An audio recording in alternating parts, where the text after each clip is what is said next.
10 years ago, the dream of bringing the Ironman to Lake Placid was becoming a reality. At the same time, a world away in Washington, D.C., a young man's reality was turning into a living nightmare. Jim Galvanek was a carefree 27-year-old architect. He was living life in the fast lane. Then one day it became difficult to see out of his right eye. There was a burning sensation that just wouldn't go away. In 1998, on May 5th, I was diagnosed with chronic myelogenous leukemia. It's usually something that older people get in their life. It's very uncommon for someone at the age of 27 to get diagnosed with chronic myelogenous leukemia.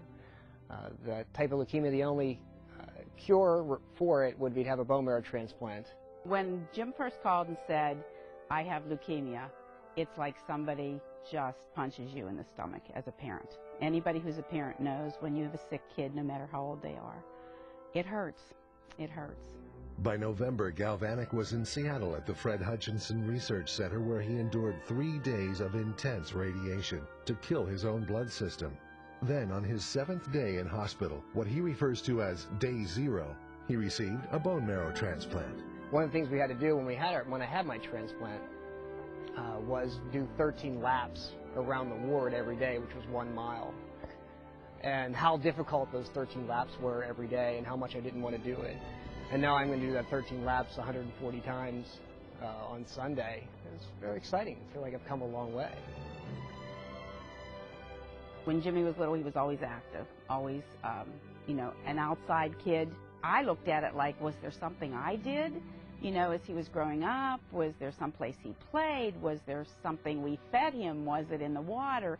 You go through all those kinds of things as a parent. Galvanek would have to spend 4 long months in Seattle. His mother and sister, his constant caregivers. When he finally made it back home to D.C., it would be another 8 months, a full year after his immune system had been stripped away, before he could return to work, return to the life he had left behind. But things were not the same, and never would be. Galvanek was compelled to give back, to tell anyone who would listen to join a donor program. He was determined to use his second chance to help others. Well, I think I always wanted to give back to the Leukemia and Lymphoma Society, which gave us so much help. When I say us, my family, and exactly what to do and who to talk to and how it all worked. And then I found the team and training programs, and where they train people to run marathons and triathlons and century rides, actually.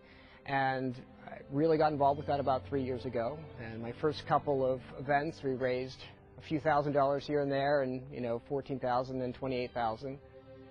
But Galvanek was just warming up. Next, he would use the 10th anniversary of receiving a bone marrow transplant to launch his most ambitious fundraising effort to date. His plan? To use the 10th anniversary of Ford Ironman USA Lake Placid as the catalyst for his campaign, Day 0 to Ironman. His goal? To raise $140.6 thousand, $1,000 for each and every mile it takes to do an Ironman.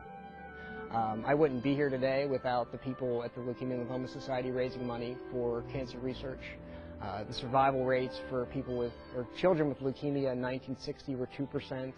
The survival rates now are into the 90s. I think it's around 95% for certain types of leukemias. As a non-cancer patient, fortunately, I know I've been incredibly inspired by him, so I can only imagine, and through the notes that I've read from other people, how great it's been for people to read about his story and see what he's doing 10 years post-transplant. It's hard to get the words out. You can't get the words out. Yeah, even after 10 years, we can say he's back to normal.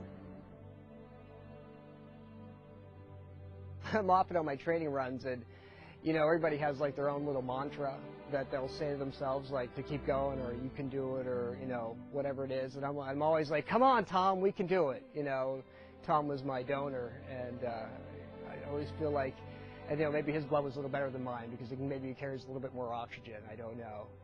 Jim Galvanek, your 2008 Ford Ironman USA Lake Placid Everyday Hero.